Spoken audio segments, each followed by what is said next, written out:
Alright, y'all. Today we're doing lecture 2 of period 5, and we're looking at the lead up to the Civil War and just basically the breakdown of the Union, failure of the political party, and compromise.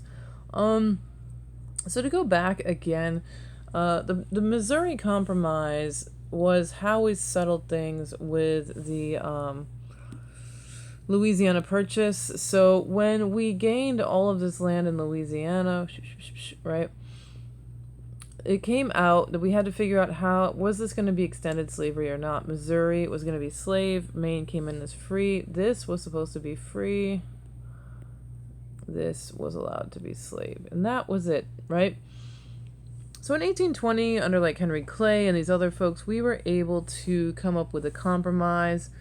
And we are going to essentially going to have to do the same thing, but now we have a lot more land. So according to the Missouri Compromise, essentially, under the Louisiana Purchase, which we got, this was supposed to be free, right? Now, people start, I don't know why I did that. This was supposed to be free, right? This was the Louisiana Purchase. We are going to cede Oregon, right? People were kind of like, Oregon Trail, going out to Oregon. Once we get to Oregon, we're going to have all these ports. We have started to manifest our destiny. We get that from Great Britain. But the big thing that is going to really start to open up the big questions about slavery is when we win the Mexican-American War, we gain not just Texas, and it's obvious that this is going to be slave because essentially this was what created the war. But there's a question about what are we going to do with these new territories, with what is called the Mexican Cession. Is this going to be free? Are we going to extend this like Missouri Compromise line called the 3630 line? Should we just extend that? How are we going to settle the issue of slavery in this new territory? That is the big question. So the Free Soil Party is going to emerge over this question about what to do with this new land in the Mexican-American War. And free soil is for free labor. Free labor means not enslaved, right? So a lot of people get screwed up in their brains because they think free labor means you're not paid, and that is not it. Free means not enslaved. Free labor, free men, free soil. This means they do not want slavery to spread into these territories. Now, the main thing about the Free Soil Party, remember, is they are not abolitionist, right? They are not talking about ending all of the slavery in the South or anywhere else. They just do not want the extension of slavery. So, when we go back, when we go back to that map, if we look at somewhere like Oregon, folks were moving out to Oregon, but they weren't like, they weren't trying to be abolitionists. They just wanted Oregon for themselves. They actually made laws that made it illegal for black folks to move out there. So they're not exactly being abolitionist. Free soil means that they do not want the extension of slavery. All right. So again, Free Soil Party. The Wilmot Proviso, David Wilmot is essentially a part of this like free soil movement, and he stands up in the House and he says, listen, I am going to create this statement, and I think that slavery, this is the way I remember it, Wilmot says that there will not be slavery in the West, in these lands that we are getting from Mexico. And he tries to attach it to the Treaty of Guadalupe Hidalgo, essentially saying, right, in the House, we are not going to have slavery in these new territories. And the thing is, it passes the House. Now, this kind of gets to the politics of the time where the House is getting more, the political power of the South, the political power of the slave-owning states is decreasing. The House, and where it's based on population, has a lot of free soil or, free states. And so it passes the House, but it does not pass the Senate because you have an equal number of free and slave states. So the Senate essentially works out a compromise where essentially it's almost like one of these compromises where nobody is happy. There's a little bit for everybody, but nobody's exactly happy. So California was ready to become a state in 1849 because gold is found there, And they are going to allow California to be free because it wanted to, right? California essentially was full of folks from the north. They voted to be free, and they were going to be free. So this is good for the Free Soil Party, the people who want to have freedom extended. The compromise they come up with as far as the other parts of the territory is going to be popular sovereignty. We are not going to, as a federal government, say whether or not slavery is going to be there. We're going to let the states decide for themselves. When they are ready to become a state, they will vote, and that vote will determine whether they are slave or free.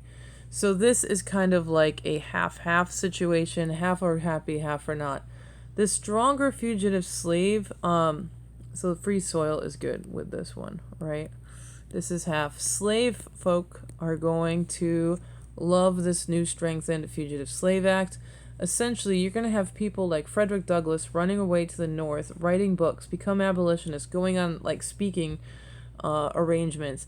And the people in the South, this is a slap in the face, because so according to the original Constitution, people in the North are supposed to return their slaves, and it is not happening.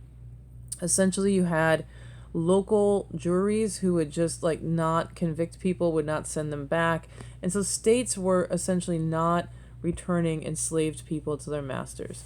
They were finding basically workarounds, and so you had a growing number of free people in the North who ran away through the Underground Railroad, and this is really making the South mad.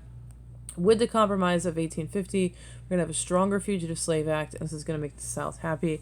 And then, as a little lanyard for people who want free soil or who are maybe abolitionists, they're going to ban the slave trade in Washington, D.C. So this is the compromise. We're compromising on popular sovereignty. Your slave states, you get the stronger Fugitive Slave Act. Free states, you get California and the slave trade banished. It's this is the way that it's called horse trade. This is the way stuff gets done in the Senate. And it is the compromise of how to deal with the Mexican cession. And supposedly this was supposed to hold in 1850. The most controversial part of the Compromise of 1850 was the Fugitive Slave Act.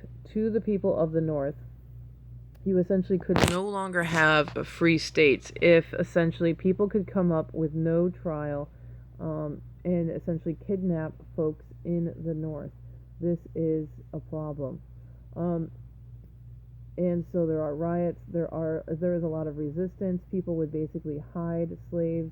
A lot of free people of color are going to have to move to Canada so that they are not taken away.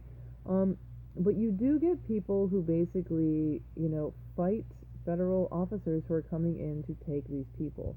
And this is something that happens often. We'll go over that later. Uncle Tom's Cabin is another thing. It's almost in a reaction to the Fugitive Slave Act. This is in 1852. Harriet Beecher Stowe really pulls on her kind of cultural. Her whole family is very big in the whole, reform movement and the Second Great Awakening. Her aunt is the one who was women should be in this domestic sphere. But Harriet Beecher Stowe is going to write Uncle Tom's Cabin. She's going to really pull on these heartstrings, these emotional heartstrings for white folks, and make them feel like slavery is bad. Not just for not having slavery extend west, but slavery is bad everywhere because it makes people property, and it is just, you cannot be a good Christian person and support slavery. She's really laying out this argument. It is a bestseller, and it is increasing abolitionist sentiment in the North. The Kansas-Nebraska Act is really when things start to go bad. The Compromise of 1850 had sort of made things work, but this Kansas-Nebraska Act really opens the wounds of territorial expansion. So it's going to overturn parts of the Missouri Compromise and allow settlers to go into these territories. It's just easier if I show you on a map. I think I put a map in here. Where'd it go? Where did it go? Oh, here it goes. Okay. So, again, this is all really confusing. When we get to Kansas, Nebraska, California under the Compromise of 1850 is free. All these are free. Oregon is free, right? Now, Texas slave. We can see the balancing happening. Now, originally, this is a weird kind of segue. Originally, let's make the railroad. I don't want to see that. Black. I don't know. Okay, so originally we had a railroad, and we actually bought the Gadsden Purchase to make the railroad a transcontinental railroad. And where it would have ended up was through the south, probably into Louisiana, hooked up into the Mississippi River. We could have had a transcontinental railroad coming through, right? And then they would hook up with the river, and you could have the steamboats going up. It would have connected the nation. Now, that was where the original transcontinental railroad was supposed to go. But where they are going to actually take the transcontinental railroad is through this crazy, and it doesn't even make sense if you look at a map, is we actually build the transcontinental railroad through up to Illinois, like through the main part of the nation, through the mountains and all these things. Why do we change the route from a more direct route to this kind of crazy other route that takes it to Chicago? Well, the answer is the Kansas-Nebraska Act. Douglas is in Illinois. He wants the railroad to go to Chicago, right? This is where he wants the railroad to go, from here to here, right? This is where he wants it to go. He wants to give the South something, because if the Transcontinental Railroad went through to like Louisiana, this would have been highly developed. There would have been a lot of urbanization. It would have been an economic boom for like Louisiana and the South. So Douglas is a senator here in Illinois. What he's going to do is he's going to come up with a different compromise. We are going to get our railroad going to Chicago, and the South is going to get this territory here opened up to slavery. Now, it's not necessarily going to be slave. It's going to be popular sovereignty. Before, under this is this like 3630 line. Under the old 3630 line, this was supposed to be free. And so as the compromise, Douglas is going to get the railroad, and the South is going to be able to open this up to popular sovereignty. And remember, popular sovereignty is this idea that people will vote based on, people will vote whether to be slave or free. So Kansas is ready to become a state. And when Kansas is ready to become a state, what happens is people call these people border ruffians. When it's time to vote, right, people run over the border from Missouri, and they basically have guns. People in Kansas are like ready to vote. They're like, hey, we're going to vote tomorrow on whether to be slave or free. And people from these slave states come in with their guns, and they basically vote, right? And they kind of like bring their guns, and they stop people from voting, and they essentially force people to vote for the slave states. So what starts to happen is that, right, at the first Constitution, the slave owners have guns, and they stop the free people from voting. So the first Constitution to go to Congress says we want to be slave. And then the people who want to have to be a free state are like, this is crazy. We should be able to vote. We got like guns pointed at our head. So then there's a Topeka Constitution, which says we want to be free. At the same time, we have people like John Brown, who is a abolitionist, who basically says, why is it always that the slave owners kill people? Why can't the abolitionist people kill people? So John Brown takes out a broadsword, and in the middle of the night, he goes out and starts chopping off people's heads who are pro-slavery. And so that happens. And so Bleeding Kansas, literally, there is a civil war in Kansas trying to decide whether it should be free or whether it should be slave. And there are differing votes with differing levels of violence, people's heads getting chopped off, all of this. And so essentially it goes all the way to the Senate. And in the Senate, they have to decide, are they going to accept the slave constitution, or are they going to accept the free constitution? The Republican Party is essentially going to start developing around opposition to the Kansas-Nebraska Act. Lincoln is going to gain fame at some of his speeches, like the Peoria speech against the Kansas-Nebraska Act. But on the floor of the House, Congress has to decide whether to accept the free or enslaved Constitution. So on the floor of the House, you would have abolitionist Northern Congress people saying we should accept this one Constitution that's free, and you would have the Southerners saying we need to take this other. Well, anyway, Sumner is an avid abolitionist. He stands up and he says, Preston Brooks, who's from South Carolina, is in love with a whore that is slavery.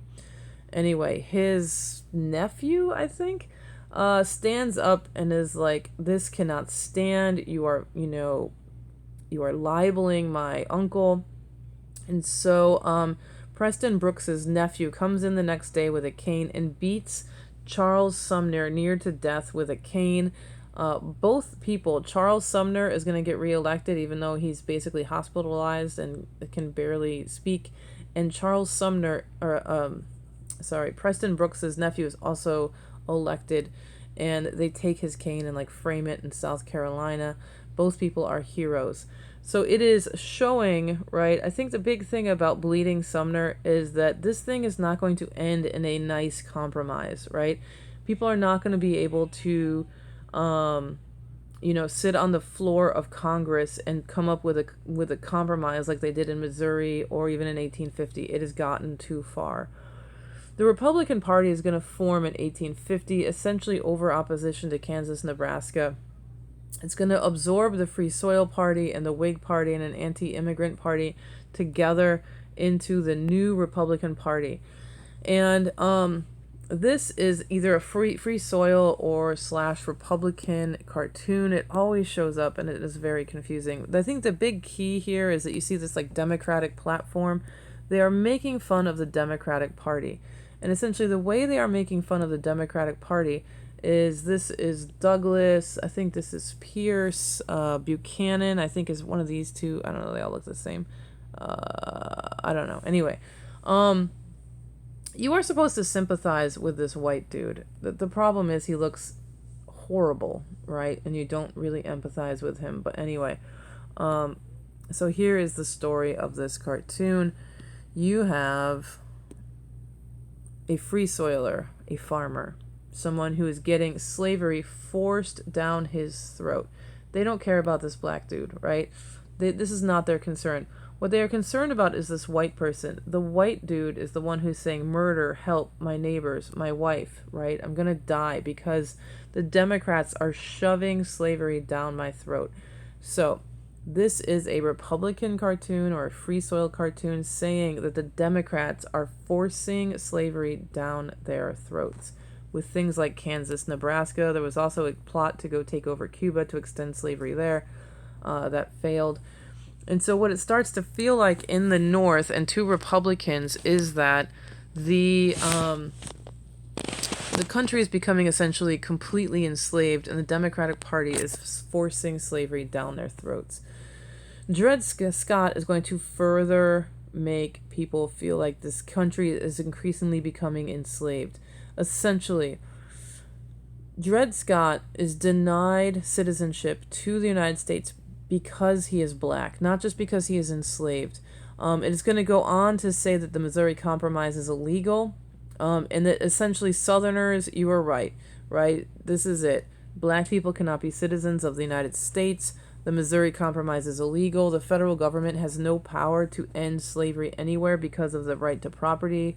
This is it, right? We're going to settle the slavery question once and for all.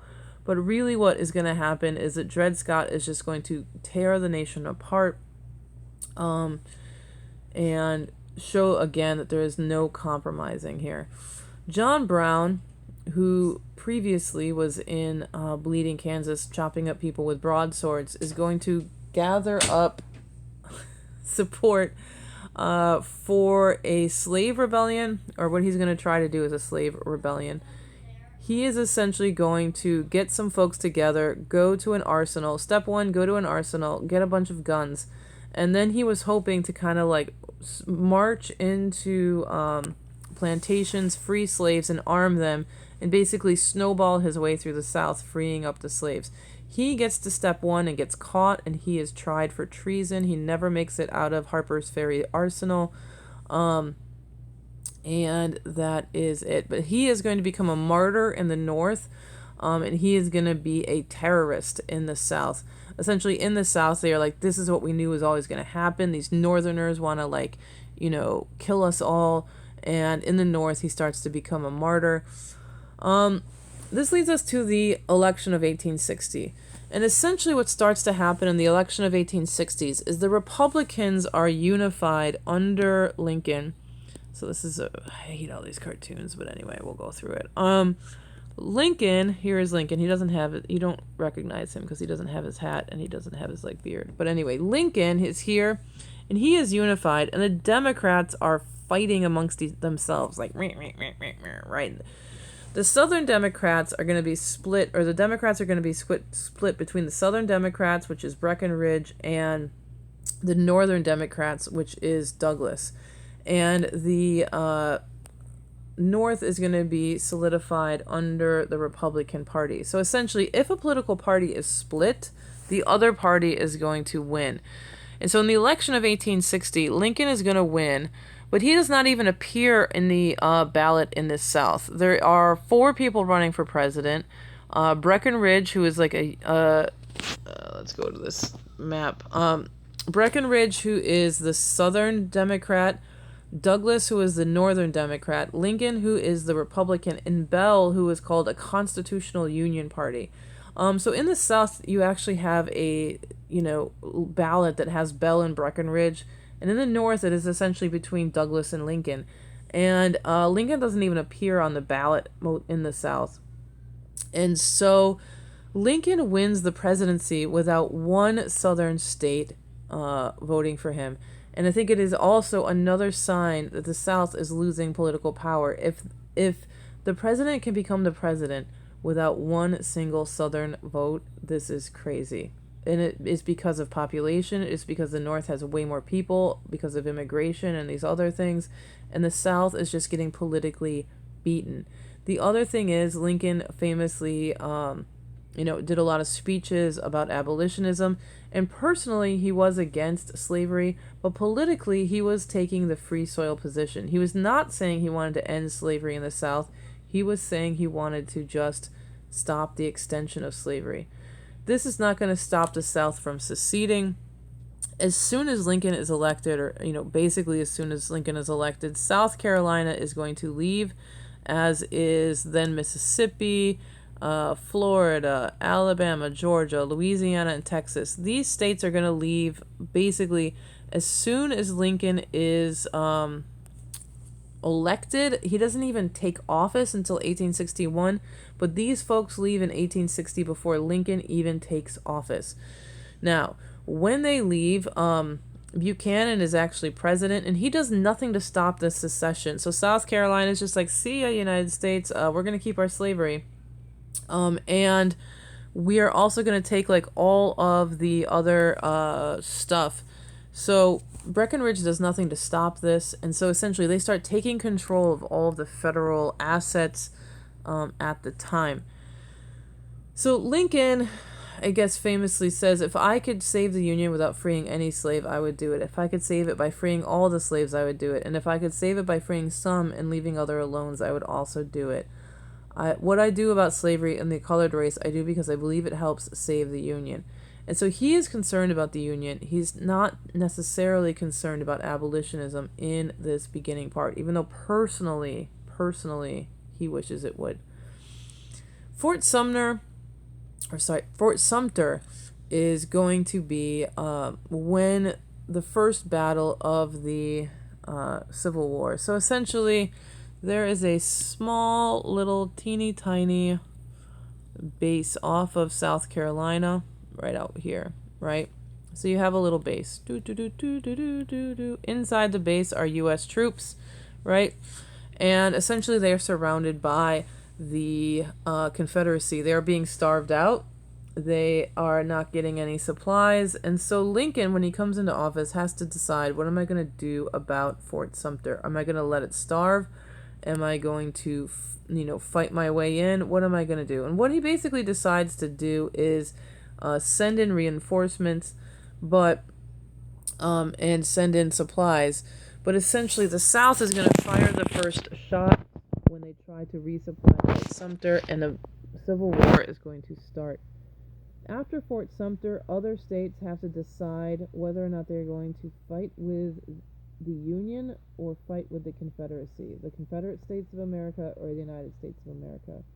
Not all slave states decide to leave the Union. Missouri has slavery and stayed with the Union. Maryland has slavery and stayed with the Union. Delaware and Kentucky. All of these states are called border states. These are the states that had slavery but did not leave the Union. Which is another reason why Lincoln is not going to make this about slavery in the beginning. Most slave states leave. Virginia ends up deciding to go with the Confederacy after Fort Sumter, and the Civil War is on.